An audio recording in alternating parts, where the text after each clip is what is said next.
everyone, welcome back. Tim here, ITIYL, episode 14. So good to see you as always. I cannot wait to talk to you all. Thanks for coming back and joining me. So much to talk about.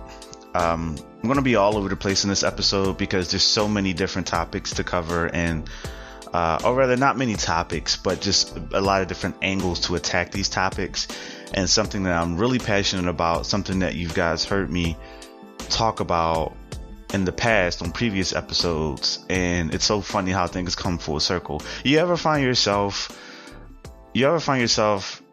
being that guy or girl who's like constantly saying something like, hey, it's going to rain on Friday, it's going to rain, and no one wants to listen? Only a few people do. They're like, oh, okay. And then on Friday, when everyone's soaking wet complaining about the rain, you're just sitting there, you're like, you know what, I'm not even going to say I told you so.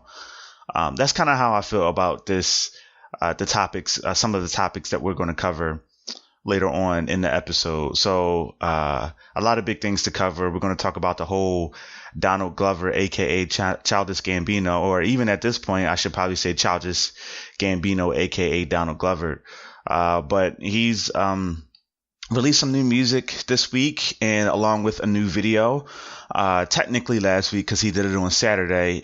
He hosted SNL, Saturday Night Live, and he debuted a new song, and at the same time debuted a new video on the internet called This Is America. And it's a very powerful symbolic song, and likewise a very powerful and symbolic video. So we're going to talk about that. We're going to talk about the impact it had on the world, because a lot of people are talking about it, and I'm going to get you guys' opinion later on next week when I reach out to some of you for an interview. We're also going to talk about this resurgence of the argument of black nerds and nerds in general, and their interactions with women, and how women don't seem to gravitate towards that. We're going to debunk that argument, and we're definitely going to break it down from both sides. No one is safe here on ITIYL. We're going to talk about that a little later on. But in the now, here, present, right now, we're going to talk about some of the things that we covered last week. Last week, as you all know, at least for those of you who listened, and remember, I can only talk if you'll listen, is the Bill Cosby verdict, and we also talked about Kanye's crazy ass. We talked about the reaction from Bill Cosby and some of his supporters, some of the people who aren't supporting him, and some of the people who are just happy as hell to see another dirtbag suffer and or get punishment for his or her actions. So in this case, Bill Cosby, if you're not familiar, or if you chose to remove yourself from the situation, just to bring it back in really, really quickly, Bill Cosby was accused of sexually assaulting and or harassing a fair amount of women since the 70s, maybe even before then. But and he was recently in court for it, facing accusations and charges, and was found guilty on more than one account of sexual misconduct. And I don't know what the actual legal term is, so all of you law majors out there, forgive me, but he was found guilty of a lot of the accusations that were brought to the court's attention. So I reached out to one of my friends and got her opinion on the Bill Cosby verdict, and what she thinks of people like Bill Cosby and the entire situation. So here's Juliana, who is a good friend of mine, and decided to call into the show and give a good interview, a well thought out interview, even while she was driving on her way to somewhere. So here's Juliana, and here are some of her thoughts on Bill Cosby. Here's my thing on it, is that I think that, like, a lot of people like to say, oh, he's just such a great guy, he just made, some mistakes, but he's still, like, that doesn't take away from, like, the good person that he is. Like, I hear, like, a lot of people trying to still advocate him still being a good person, and in my personal opinion, it's not a mistake if it happens that many times. The things that he's doing, those are things that, like, a horrible person does. Like, you can't be a good person and be at the same time that evil that you would be taking advantage of women and so many women, you know, in those types of ways. Like, do I think some of those women might have not actually been subject to what he was doing? Yeah. I mean, there's always going to be opportunists, but I think it was like 90 or so women coming forward about it. Obviously, a good chunk of those women really did have him take advantage of them in different ways. And in my opinion, at that point, if you're doing things like that, you just really can't be called a good person anymore. Now, as you can see, Juliana is very passionate about the topic, and she shares some more thoughts on anyone who, like Bill Cosby, decides to take advantage of someone under the use of narcotics. You know, I think, again, it just takes a different kind of a person to be doing those types of things, taking advantage of anybody. I mean, on any level. I mean, if you're taking advantage of somebody else for your own rise, like, you can't, I don't feel like anybody can even take pride in their work at that point if you're taking advantage of anybody. That's just sick. And I don't even know what to say as far as that, other than I just think that it's really disgusting what is coming out that they've been doing. And it's really sad that, like, people didn't feel like they could speak up before. Last week, we also talked about Kanye and his statement. He made a very peculiar statement of saying slavery was a choice because it's something that African Americans and or black people endured for hundreds of years, 400 years, he said specifically. And he implied that slavery was a choice and stated that slavery was a choice. And here's what Juliana had to say about that comment. My views on Kanye have always been like, he's all over the place all the time. I feel like you never really quite know what he's trying to say. Even when he says these extreme things, you never really know exactly what he means by it. Like, he's got all these different opinions that he just lays out there. And I'm kind of the same opinion of you, like, I really don't care what Kanye West says. I align with you a lot more on that. Like, obviously, if you don't choose to be a slave, like, the slavery was not a choice. And that, I think, is a very insensitive thing to say. It's never the oppressed person's fault for being oppressed. It's never the abused person's fault for being abused. That's never the case. Regardless on the choices that you make in your life, if somebody does a horrible act to you, that is their fault for doing that horrible act. Great stuff there from Juliana, and she shares some really unique thoughts. And although she hasn't been listening since day one, she has heard a few episodes and a few topics covered, and she shared her thoughts on what she would like to hear in the future. I mean, honestly, I think you touched on a lot of really great topics. You had my husband and I talking, like, every topic that you brought up was something that we paused and we were talking about, like, oh, babe, what do you think about this? And I just really enjoyed hearing what you had to say on each topic. And I feel like I agreed with you, actually, on most of your views on a lot of these topics. But, yeah, I think the biggest one going forward probably would be the different positive and negative ways that Facebook or social media in general can affect an individual or society, etc., like, kind of like all about that. Okay, well, thank you so much, Jules. Thanks for calling in. Thanks for being a listener of the show. And more importantly, thank you so much for sharing your points on the topics from last week's episode. And I really look forward to not only bumping into you in the future, but hearing from you as well. Yeah, no problem, Tim. Thank you so much for having me. I would love to do this anytime. I really enjoyed this. I like healthy discussions on things. Again, good stuff there from Juliana. Hey, Jules, thank you so much for tuning in and calling in. Really appreciate it. Really appreciate your time. And I can't wait to have you on in the future. And it inspired me. Your passion inspired me. And not only your passion, but your excitement.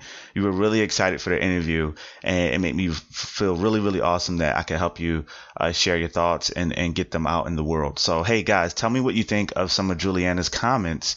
Was she right? Was she wrong? Again, it is her opinion, but just tell me what you think. And I would love to hear you guys' feedback. But more importantly, feel free to email me when you see me in person, tell me, and of course, tweet at me to let me know if you want to have your thoughts featured on the show, if you want to call in and be featured on the show. And don't be surprised if I reach out to you and ask you to be featured on the show, just like I have with our previous guests in the past. So that's I'll Talk If You'll Listen at hotmail.com. Remember, it's the name of the show, no apostrophes, at hotmail.com. Just simply email in some of your thoughts for the previous episode, or any episode for that matter. Remember, you're not limited to just the previous week's episode. You can actually write in and or call in and or tweet in about any topics that we've covered in the past, and I would love to have you featured on the show. Remember, that's I'll Talk If You'll Listen, no apostrophes, at hotmail.com, or you can DM me or mention me on Twitter at ITIYL_ITIYL, and let me know, like, hey, I want to be featured on the show, I want to share my thoughts, or even just tell me what you think. Even if you're too shy to get behind the mic and have your thoughts featured on the show, feel free to just privately share your thoughts, and with your permission, I'll go ahead and share them on the following week's show. And I really look forward to hearing from most of you. Now, we also have the YouTube channel up. Like I discussed in the past, the YouTube channel's title is the exact name of the show, I'll Talk If You'll Listen, apostrophes included this time.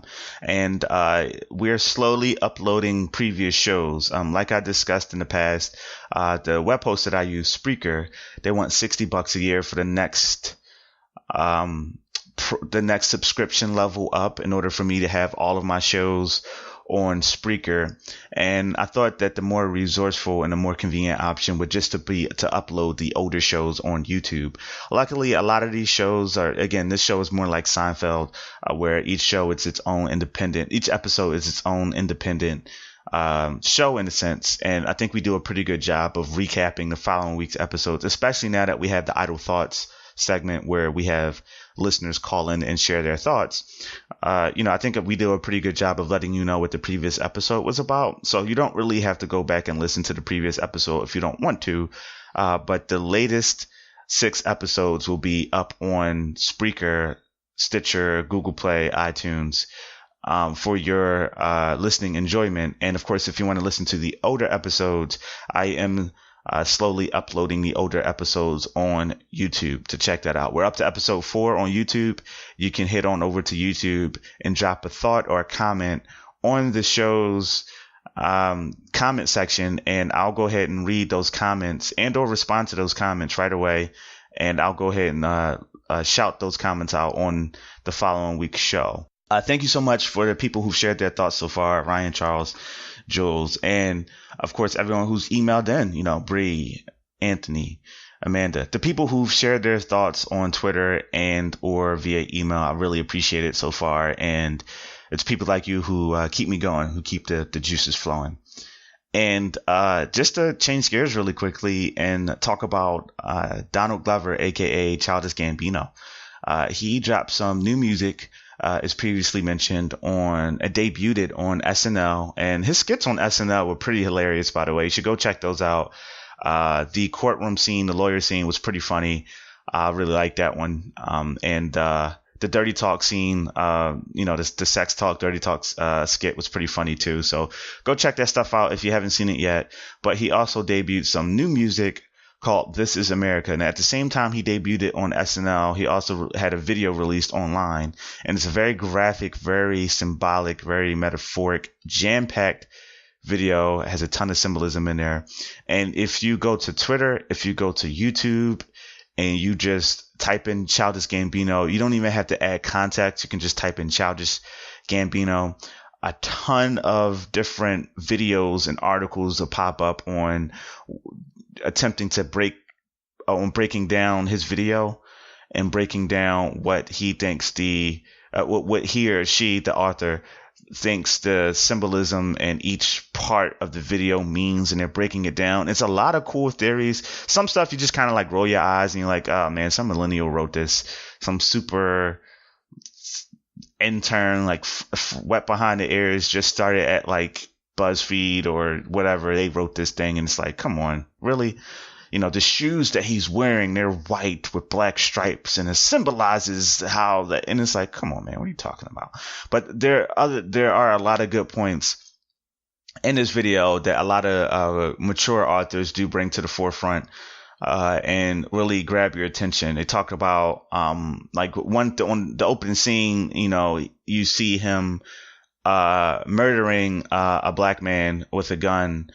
And one of the points that was made out there on how symbolic that was is America cares more about black guns than they do black people, and it shows how the guns are treated with care, and they're very, you know, delicate items, and they're, you know, very, very careful on how they handle the weapons in the video.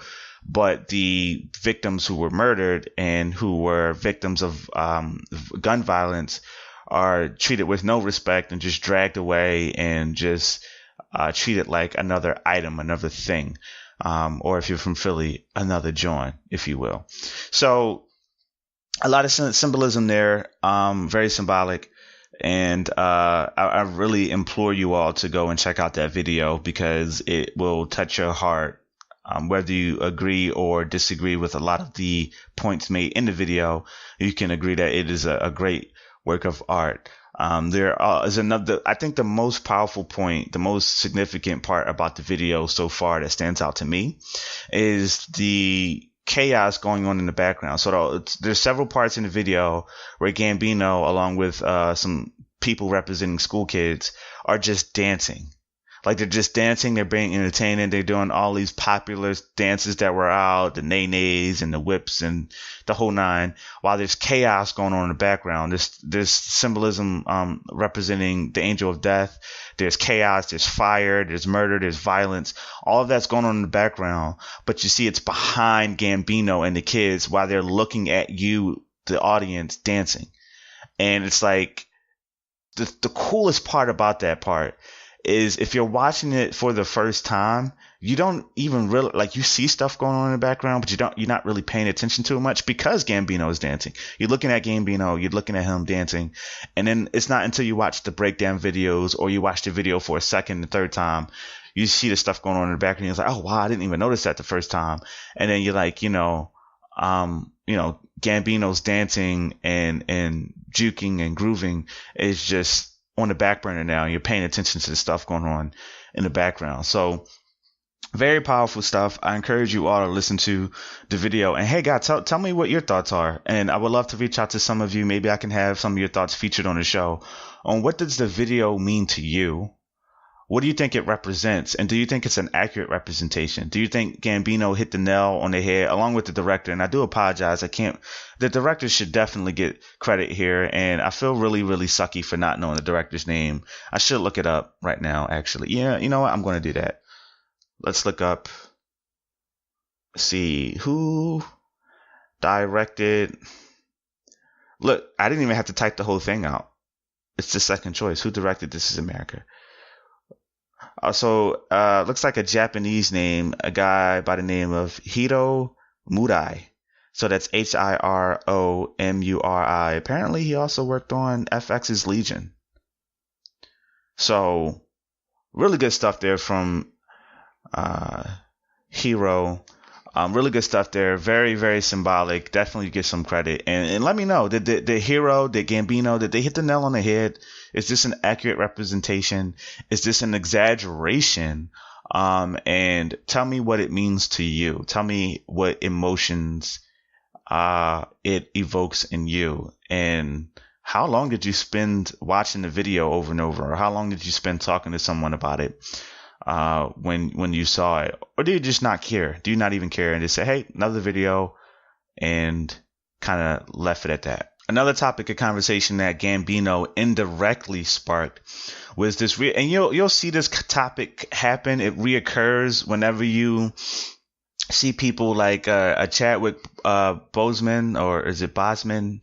The star of the Black Panther movie, also starred in Avengers Infinity War, which is a great movie, by the way, if you didn't go get a chance to see it. I saw it last week, and like I mentioned last week, I saw it on Sunday, and it was pretty good. But he starred in those two movies. People like Childish Gambino and people like Will Smith, when they indirectly spark these arguments whenever they do something successful and they're currently in the news. And it sparks this because these women will come out the woodworks, they'll come out of nowhere, and they'll sit here and say how they're in love with these people, and how I've seen several social media posts saying how Gambino can get it, quote unquote. And a lot of women are kind of like, falling all over them. And then you got a lot of bitter men coming out of nowhere, and women don't start smiling because you're going to get it later too. But you get a lot of bitter men, especially bitter black men, coming out of the woodworks. And their argument is, don't say Gambino is your type of guy now. Don't start giving him play now, because if he wasn't famous or didn't have money, you wouldn't show him the time of day. Or if this was in high, you didn't show guys like Gambino any time of day in high school. You didn't give them the time of day in high school. So don't do it now.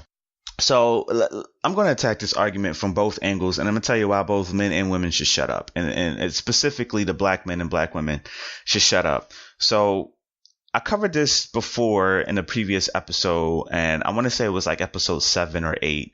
I forget which one it was, but for the listeners of the show, you definitely know what I'm talking about here when I refer to. But just to dive into it again, just to revisit it. So within the black community growing up, here's where I will agree with the guys at, and for whatever reason, women are either in denial, or the men aren't doing a good job of articulating this point. So I'm going to articulate this point, hopefully in a way to get women to go, hey, I may not agree with you, but at least I understand what you're saying. Because a lot of women out there aren't even entertaining the argument, because they're just saying like, hey, don't come at me with that BS. I don't want to hear it. It's false. It's a false narrative. And you're basically just whining and crying and bitter.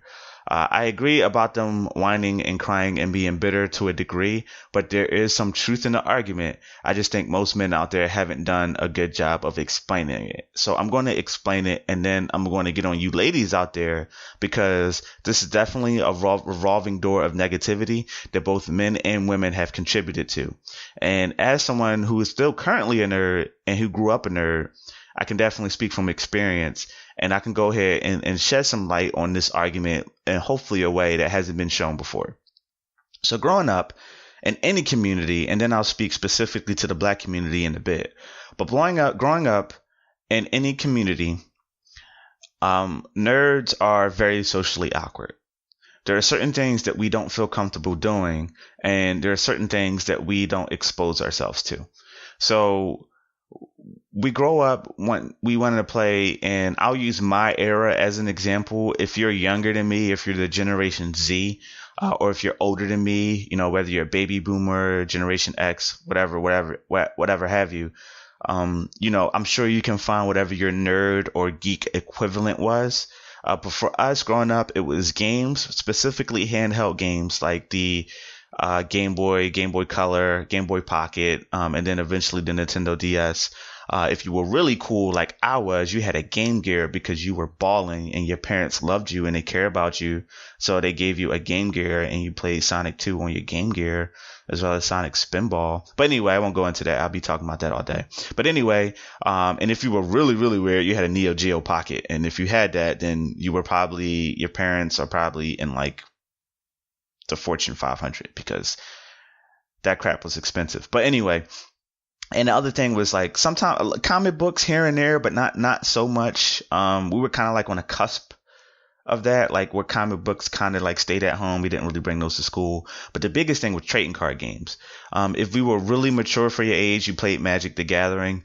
But the two main trading card games were Yu-Gi-Oh! And Pokemon. So you got shunned, you got picked on for coming to school and expressing that that's what your interest was. During recess, during lunch, when the kids were outside playing football or suicide or wall ball or hopscotch or jump rope, double dutch, whatever it was, the nerds were sitting inside playing Yu-Gi-Oh, playing Pokemon, with their Game Boy colors. They're trading and battling Pokemon. They're trading their Pokemon. You got to get that Alakazam. You can't get that Alakazam unless you trade it for it. Kadabra was cool and all, but everybody wanted Alakazam. If you're a nerd, you know what I'm talking about. But anyway, there was a lot of gaming and a lot of trading card gaming going on for the quote unquote nerds, the quote unquote unpopular people. Now, here's the thing, and here's where I'll agree with the guys. Clearly, you have an interest of playing Pokemon, right? Let's use Pokemon as the example. If a young lady was interested in Pokemon and you just so happened was also attracted to her, you can talk for days to her. You can come at her and eventually maybe even end up dating her because she shares the same interests as you. So you have no problem approaching a young lady with the same interests as you, and you clearly see that they're interested in you. You have no problem shooting your shot. So for all the women out there saying that, oh, maybe you just didn't approach her, or maybe, you didn't know how to, maybe it was something wrong with you. Maybe your breath stank. Maybe you didn't know how to dress, yada, yada, yada. And that's what caused these women out here to not really be attracted to you. That's BS, because nerds will approach other female nerds. Like if they're present, nerds will approach other female nerds. And whether the outcome is a romantic outcome or not, a male nerd will approach another female nerd. It will happen because we see a common ground there. We see common interest, and we'll make it happen. Now, where I'll beat up on the guys and the guys that you sound bitter and you sound ridiculous, where I'll agree with the women at is you get 0 points for the shots that you don't take. So if you see a young lady, whether you think she's interested in you or not, you need to approach her. Worst case scenario, she says no, you get embarrassed, whatever. And then you move on. Life goes on. Now it's tough to digest that as a kid or as a teenager. But life goes on. There's plenty of fish in the sea. And you can't be caught up on what if she says no. You can't be caught up on a rejection, and you can't. The reason the jocks, the reason the knuckleheads, the reason the thugs, quote unquote, get the women that they want is because they're not afraid to approach these women. They're not afraid to shoot their shot. They're not afraid to pursue a romantic angle with the women that they take interest in. So before you sit here and try to have a pity party, and before you sit here and try to whine and complain about how no woman wanted you because you were a black nerd, there could have been other factors. Yeah, maybe you weren't well groomed and the jock was. Maybe the star quarterback on the football team was well groomed. Maybe he did shave his beard when he finally got one. Maybe he did have a haircut every 2 weeks. Maybe he did smell nice and he wore cologne and he wore scented lotion. And maybe the woman was attracted to that. See, don't assume that the woman was attracted to his personality. Assume that, because at first, and I hate the women who come up with this argument like, oh, don't be so shallow and you got to love a person for their personality. Yeah, but before you can even get to that point, you have to be physically attracted to the person. I don't care what you say. You have to be physically attracted to the person enough before you can even crack that shell of their personality. You're just hitting the tip of the iceberg, and you got to like the iceberg first before you go and see what's beneath the surface. So, hey, all you nerds out there, all you men out there, all you black nerds out there who are sitting here and trying to have this pity party about how women didn't approach you, well, we can get into this whole topic of discussion about how women are taught from the gate not to approach men, but that's a different topic for another episode. How about you just man up and you start to think about, hey, what is unattractive about yourself and about your personality, and maybe you need to work on that. Maybe you need to add some platonic female friends. Don't go to family. Your family's going to baby you. Ask some platonic female friends who aren't interested in you, or maybe they are, and just ask them like, hey, what would make me more attractive, or what's something I need to work on, et cetera, et cetera. And it doesn't, and as long as it doesn't interfere your fiber of a being, what your makeup as a person, then you should definitely think about pursuing that avenue. Maybe it'll help bring more success to your area. On the previous episode, I believe it was episode 6, where we talked about relationships. I mentioned that you can't keep doing the same things and expect different results. That's the definition of insanity. You can't wake up, go to work, come home from work, and on the weekend stay in the house and expect to find the love in your life. You can't go out to the club every weekend and get drunk and expect to find the love of your life. You got to change your routine. So for all you black nerds out there who were insulted and made fun of growing up, and you sit here and think like, oh hey, women don't like me, before you go that route on what made them a horrible person, and making fun of you, because kids can be cruel, you need to take a look in the mirror and look at yourself and say, hey, what could you have done better? What could you currently do better to find someone that you like? And maybe you'll find a woman that's into you if you go and do things that you're into and you see a young lady there. Like maybe you go to a comic book shop, maybe you go to an anime convention, and maybe you try to find a young lady there. Don't go to like freaking like the club or a strip club looking for the love of your life. It's not going to happen. Or at least it's not likely to happen. Now, for all you women nodding your head going, that's right, and clapping, I got something for you too. Because men and women contribute to this negative argument out there. So first and foremost, ladies, you are taught from a very early age, and it seems like you don't break out of the shell until you get older, and some women don't even do it when they get older. You become this person that you're too good to approach men. You can't approach men. Men have to approach you. They're not a real man if they don't approach you. You are living this fantasy world that you were taught that your time is more valuable than a man's. Women are taught that their time is more valuable than a man's time. So they're taught from the gate that they don't have to do anything to work for the man, but the man has to do everything under the sun to work for them. They are taught that a man should accept you for who you are with all your flaws. You're beautiful in every way. If he doesn't like bigger women, that's his problem. If there's nothing wrong with you. If he doesn't like shorter women, that's his problem. There's nothing wrong with you. If he can't handle your boisterous, obnoxious, negative, petty attitude, then that's nothing that you need to work on. That's him. He's not ready for you. Maybe you need to find somebody who's patient with you and yada, yada, yada, yada, yada. Blah, blah, blah, blah, blah. There's women out there who feel like they are fine as they are. They do not need to be refined in any way, but the man has to constantly improve and step up to the plate and be that man for the young lady, and step up to the plate and work for the woman's time. The woman doesn't have anything to do. The man has to work for her time. And that's totally false. And we need to stop teaching this narrative to our women. And it's usually the bitter women who turn into bitter mothers who teach their daughters to be bitter. And it's a cycle that needs to stop. And where that ties into the whole black nerd thing is you come into this thing where you have this preconceived notion of what a man is. Oh, a man needs to do this. A man needs to do that. A man needs to have this. A man needs to have that. I'm not talking things that should have to happen. A lot of nerds have a problem with hygiene. So I'm not asking you to be attracted with somebody with poor BO. Yes, nerds, you need to take a shower. Like, it needs to happen. You need to go out and buy some cologne. You need to hit up Bath and Body Works like I do. Hey, look, I'm secure enough with my sexuality. I strut myself right into Bath and Body Works.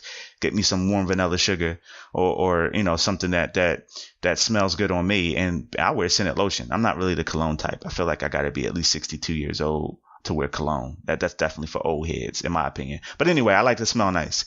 And I like women to think that I smell nice. So, hey, nerds out there, go and smell nice. So, hey, women, I'm not beating up on you for wanting a man who smells nice, who's hygienic, who's clean shaven.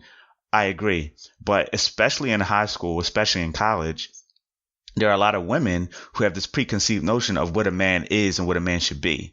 A man should have a car. A man should have his own place. A man should not live at home with his parents. A man should have a good job, good career. A man should be able to support me. A man should be able to take me out. A man should be able to get me food. A man should be able to get me all these things that he needs to do. A man should be able to do this and do that and do this. And even though the nerd may be able to do that behind the surface, when you look at him and you say, oh, he doesn't have all these things that I was taught that a man should be like, then of course the nerd isn't going to approach you. Here's the most basic example. A nerd sees a young lady who wears makeup and who does her hair and wears really nice designer clothes, and she's attracted to the football jock because, he's super popular, he wears nice clothes, he got the freshest pair of Jordans on, he has his hair cut all the time. A nerd is very observant. Hell, we have to be. So a nerd is going to look at that and go, hey, I don't fit that description. She doesn't want me. Now, both parties are wrong. I'm going to tell you why. The nerd shouldn't assume that you don't want him just because you haven't expressed an interest in him yet. The nerd shouldn't. So I agree with you ladies on that. The nerd should shoot his shot. But however, don't sit here and beat up on a nerd for not approaching you in the first place when you haven't realistically shown, hey, like you're into that. I mean, it's realistic. Think about it. If you're looking, how many of us have filled out a job application? We saw an opening for a position and it said, there were certain requirements that they wanted that we didn't have. And how many of us just, believe it or not, very few of us shoot our shot anyway. Very few of us go, well, hey, I'm going to apply anyway. And if they say no, they say no. Very few of us do that. But the majority of us, just like the man who won't approach the woman because he thinks she's not interested, the majority of us won't even apply for that position. We'll see, oh, you need 2 years of college, a 2-year degree. Oh, you need a 4-year degree. Oh, you need, 5 years of retail management experience. Oh, you need 5 years of call center experience. You need 10 years of an executive leadership role. Oh, I don't have that, so I'm not even going to apply. It's the same thing. If a guy or a girl is sitting here and looking at somebody that they're interested in, and that person shows interest in everything else but that person, they're not going to want to approach. So you got to look at it from both sides of the fence here. So the men who are whining and complaining about how women weren't interested in nerds, you don't know that to be true 100% because you didn't approach the woman. So you need to calm down and shut up. And for the women out here saying that, oh, they need to stop whining and complaining, you really need to look in the mirror and take a look at yourself and what you were doing and or saying to the guy who was in the corner playing Yu-Gi-Oh with his friends. Did you come over and sit at the table and say, hey, what are you doing? Did you offer to walk home with him? Did you offer to sit and have lunch with him? Did you offer to sit next to him in class when it was time for a team building project? Did you show any interest at all that you were interested in him? Or did you just expect him to approach you because that's quote unquote what a man is supposed to do? I saw this young lady, one of my friends, posted this statement on Facebook, and I'm going to read it for you all, and I'm going to tell you what the problem with stuff like this is. She says, I think the biggest problem today in the modern day relationship is that most men aren't men anymore, and men is capitalized there for emphasis.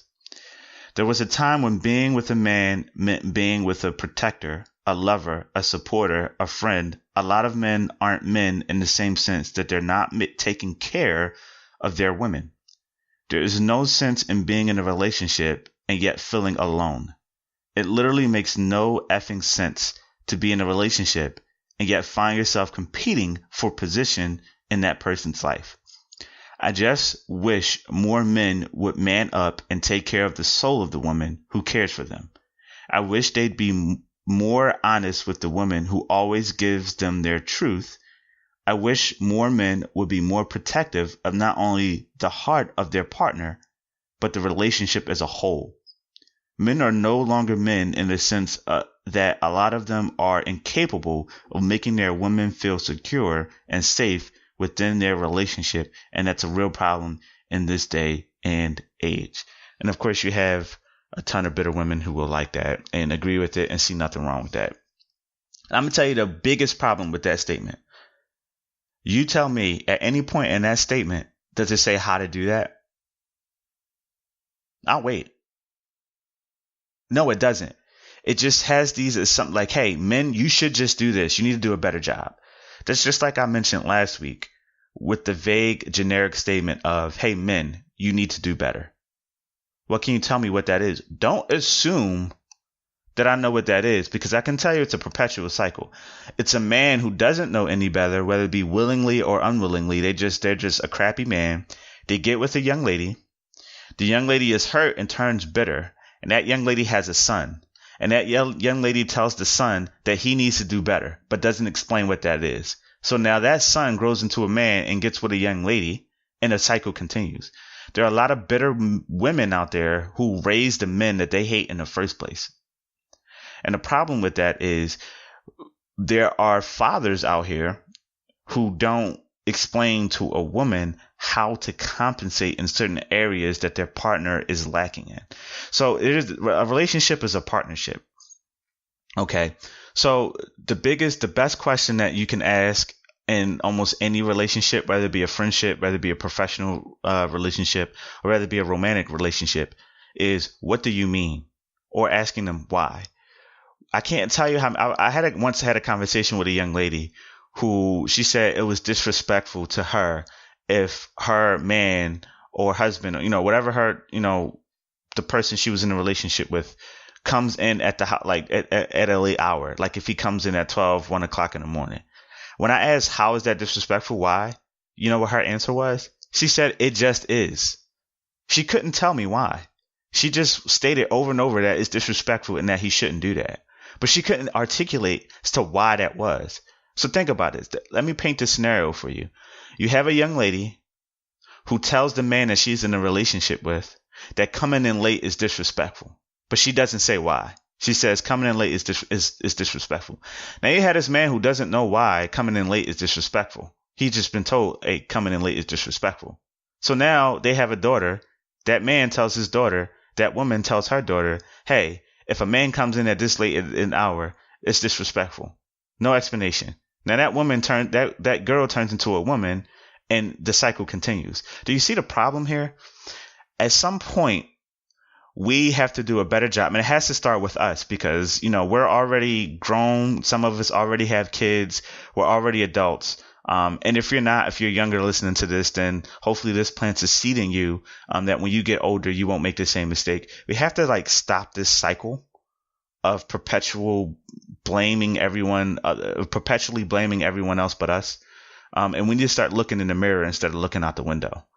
And we need to take a look at it and go, okay, here's the deal. I need to do a better job of explaining what bothers me. I need to do a better job of explaining what is acceptable and what is unacceptable. So that way the person that I'm involved with better understands and has a better understanding of what my standards are. And women, please, you just gotta stop expecting men to know everything when we come to the table. Assume that we know nothing. How about that? Assume that we know nothing and assume that you need to explain what your standards are because we're not mind readers. If you want to be taken out more, if you want more quality time together, if you don't want us to come in late, if you don't want us to be away from home in long periods of time, you have to explain that and you have to explain why. Don't just feel satisfied with, hey, you can't do this and leave it at that. You have to do a better job of explaining yourself. Men, we have to do a better job of seeking to understand the person that we're in a relationship with. If you find that she's always upset and you say, hey, why are you upset? And she says, because you came home late. You can't just say, oh, okay, I won't come home late anymore. You have to dive into the minutia. You have to dive into the basis, the foundation of that argument, the foundation of that explanation, and figure out why. Because if you settle for a half-assed answer like you just can't do it, or just because, then you're just going to breed this perpetual cycle of explanation, of reason without explanation. So we just need to do better. So just to backtrack a little bit, all you nerds out there who sit here and complain about how women and how black women don't like nerds, you don't know that for a fact. And I will argue that in high school, women are still trying to figure themselves out, and you can't really base a woman's current motives off of what she was like in high school, because people change, people grow, people are different. Okay, maybe she wasn't attracted to a nerd in high school, but now maybe she is, because maybe she sees value in that. To all you women out there who are saying these nerds are crying that they don't have a leg to stand on and that the argument is weak, I would encourage you to try to figure out why they feel that way, instead of just saying like, hey, that's not true. It's so easy for us to make blanket statements like, hey, that ain't true, you're wrong, just because you don't feel that way. But you have to remember, like, perfect example. If a young lady looks at a man and the man says, hey, women don't like nerds. Okay, well, that's a blanket statement. Maybe he shouldn't say that. But at the end of the day, that's his truth, because in his experience, that's what he's found to be true. You can't, as a woman, sit here and say that's not true because I like nerds. Well, in his experience, he's never met you. And in his experience, you've never expressed to him that you do like nerds. So it's so easy for when we hear blanket statements like that to go, oh, well, I'm not like that. Well, you probably weren't around in that person's experience to make them come to that conclusion. So I would say, instead of denouncing a person's truth and experience, I would just say seek to understand it, so that way you can have a better grasp of where they're coming from and why they're coming from where they're coming from. Hey guys, reach out to me. I really like to hear. I'm going to reach out to some of you all, and hopefully I can get some of you featured on next week's episode. What is that argument? Where does that argument come from? The fact that a few things here. A, the fact that women don't have to work for a man's time, and a man has to work for a woman's time. You know, why do you feel like as though women are taught at an early age that a man has to work for their time, but they don't have to do anything for a man's time? That their time is more valuable than a man is. Where do you think the argument comes from? Why do you think men feel like women don't like nerds? Why do you think women feel like that argument isn't true? So feel free, guys. I'll talk if you'll listen at hotmail.com, ITIYL_ITIYL on Twitter, and finally the YouTube page, I'll talk if you'll listen. Check that out, leave some comments, and shoot me a message, guys. If you see me in person, feel free to express your thoughts in person.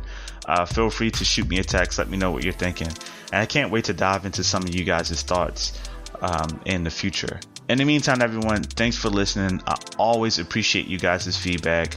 We're halfway to 500 downloads so far. We're already at 450 at the time of this recording. And remember, we're going to do another gift card giveaway at 500 downloads. And I can't wait to explore that with you all. In the meantime, I will see you all in person. I will hear from you all on the internet. And as always, I'll keep talking if you'll listen. Take care, everyone.